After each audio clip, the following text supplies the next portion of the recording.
Halo semuanya, perkenalkan nama saya Putri Adistiani Bulele dengan NPM 24110014. Di sini saya akan mengerjakan UAS dari mata kuliah Web Framework Programming, yaitu membuat database. Saya membuat 4 tabel yang terdiri dari tabel mahasiswa, tabel dosen, mata kuliah, dan ruangan. Di sini saya tinggal menjelaskan cara pengerjaannya saja. Yang pertama, kita buka CMD. Langsung buka CMD-nya dan jangan lupa hidupkan terlebih dahulu exam IP-nya. Setelah dihidupkan, kembali ke CMD dan masukkan exam PP, MySQL, bin, lalu tekan enter. Setelah itu, create database-nya menggunakan nama yang akan dibuat. Contohnya saya buat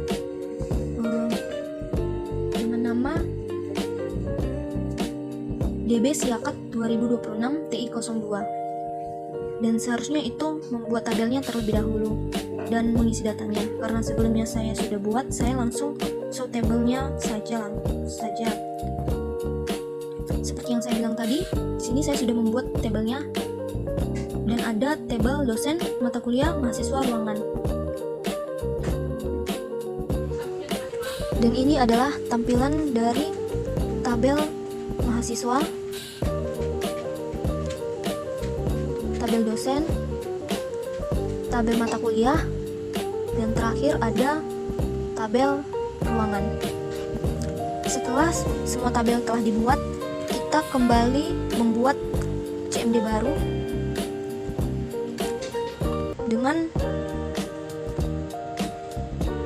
memberi nama Mkadir Siakat 2026 Putri Bulele. Saya menggunakan nama saya sendiri, yaitu Putri Bulele, dan masukkan CD Siakat 2026 Putri Bulele. Setelah terbuka, lalu buat npm install express dan lanjut buat npm install mysql.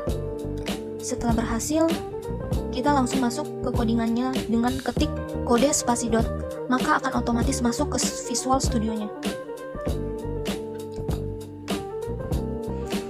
Ini adalah tampilan dari Visual Studio Code-nya ya.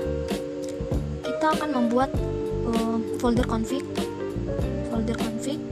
dan mengisi file dengan nama database.js dan juga pada package.json server.js. Ini adalah codingan dari database.js-nya. Kita memanggil MySQL, yaitu MySQL 2 yang sudah diinstal tadi. Setelah itu, dan create connection dengan database yang sudah dibuat dengan host 127.0.0.1. User, password, database-nya disesuaikan dengan namanya tadi yang sudah dibuat. Di sini saya tadi membuat DB Siakat 2006 TI02. Karena jika ini tidak sesuai, maka nantinya tidak dapat terhubung. Ini adalah codingan pada jika nanti dia akan terhubung atau tidaknya DB Connect-nya itu. Jika dia terhubung, maka berhasil terhubung ke database, dan jika gagal, dia akan muncul gagal terhubung ke database. Dan selanjutnya kita akan masuk ke codingan server.js-nya. Di server.js-nya itu kita memanggil express constructor, namanya itu config database, dan juga aplikasi use-nya itu kita menggunakan JSON. Aplikasi get nanti jika pengujiannya menggunakan API NHS, dan ini adalah codingan untuk status respon pada get-nya tadi, apakah dia berhasil atau gagal. Jika dia gagal, maka akan muncul status 500 yang responnya sukses false, message-nya gagal menampilkan data. Kalau dia berhasil, statusnya 200, sukses true, message-nya berhasil menampilkan data. jika menggunakan metode postnya nanti kita akan mengisi consnya dengan npm nama jurusan.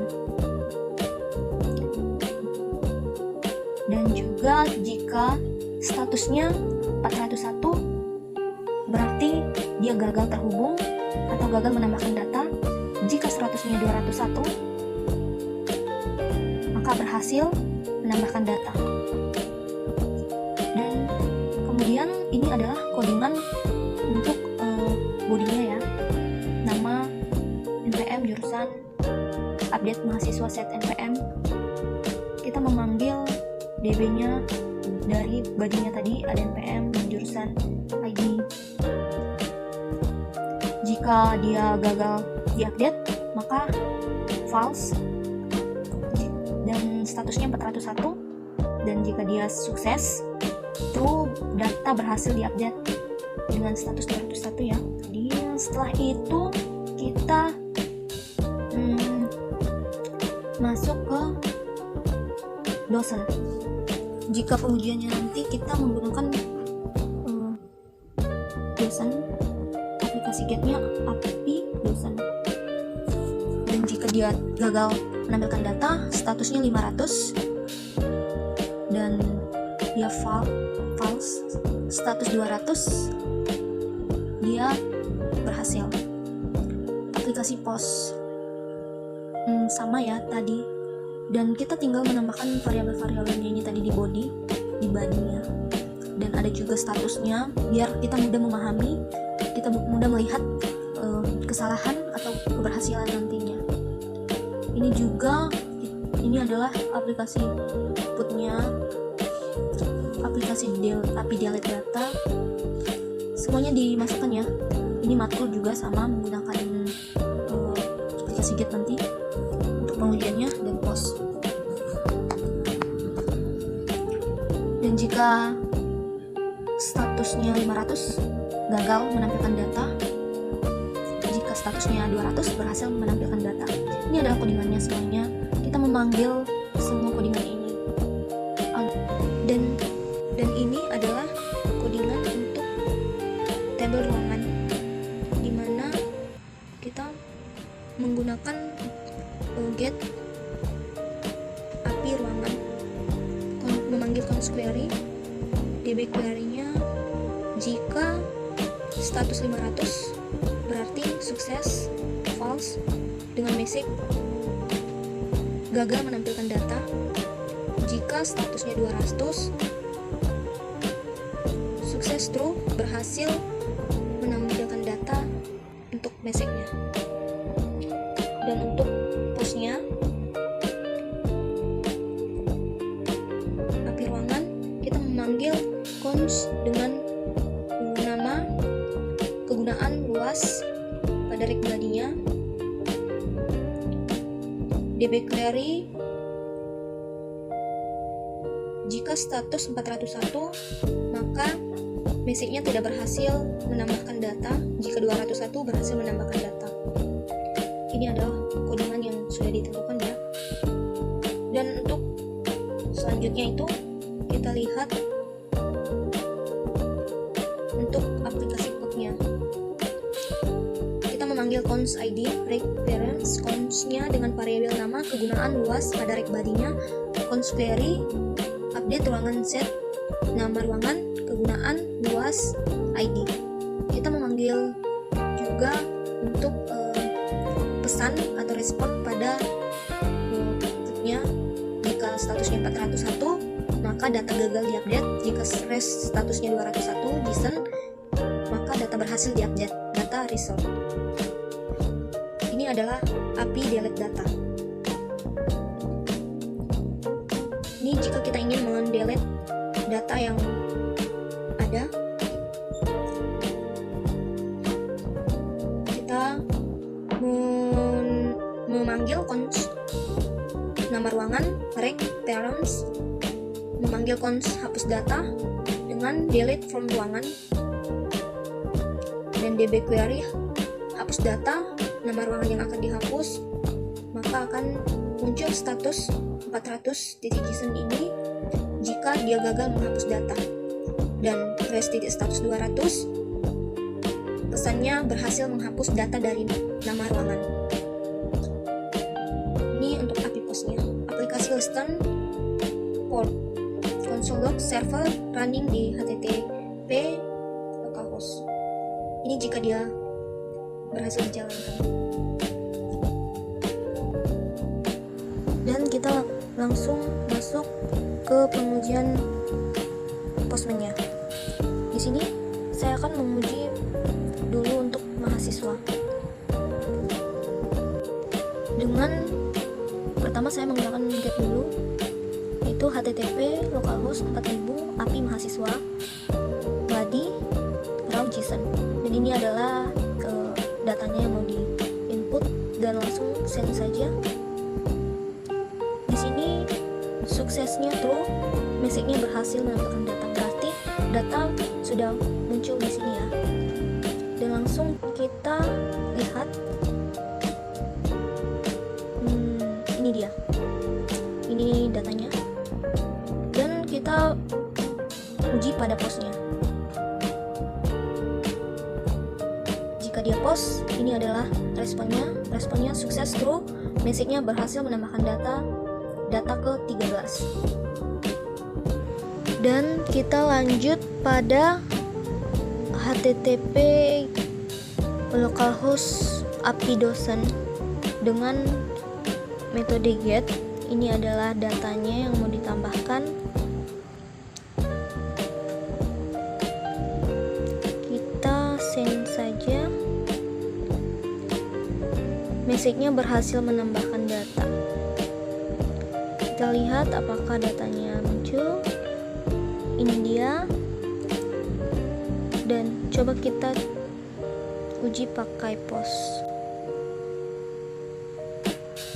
Tidak bisa menambahkan data. Ini adalah responnya. Message-nya tidak bisa menambahkan data karena katanya NIDN-nya itu double ya, duplikat. Jadi kita ubah saja datanya ini.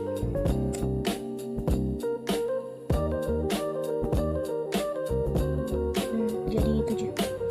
Kita send ulang.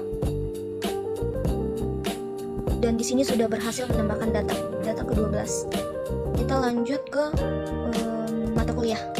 Di sini saya akan membuat mata kuliah.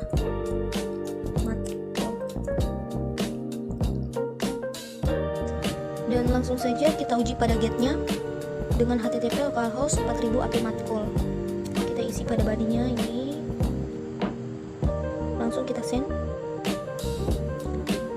Berhasil menampilkan data. Langsung ke API ke POS-nya. Apakah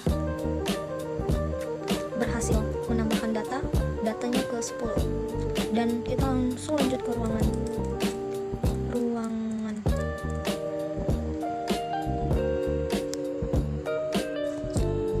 Ini saya sudah mengisi datanya yang akan ditambahkan.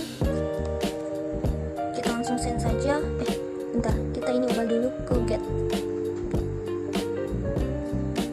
Dan dia message berhasil menampilkan data dengan responnya itu 200.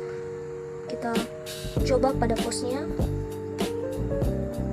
tidak bisa menambahkan data, unknown kolom nama. Dan ini kita uji pada pos ruangannya.